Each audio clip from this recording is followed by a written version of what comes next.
کجایی رفیق؟ من توی زندانم. منم تو زندانم. زندانی؟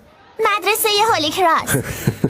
گوش کن، من توی درس افتادی؟ نه، فقط تو یه درس قبول شده. فقط یکی؟ الانم میخوان منو شکنجه کنن. گفتن پدر یا مادرت باید بیاد مدرسه. منم که تصمیم گرفتم نقش بابامو تو داشته باشی، پس باید یه کاری کنی. بیاین اینجا شنبه ساعت 2 باشه، دیر نکنی ها. میبینمت.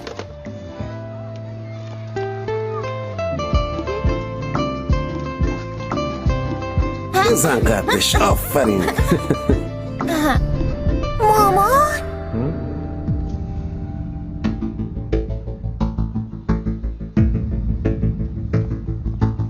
سوجی، مامان تو میدونی من کیم؟ بله خانم. رئیس نه. گروه ضربت. منم رئیس زندان زنان بلمواده هستم. چی کار میکنی؟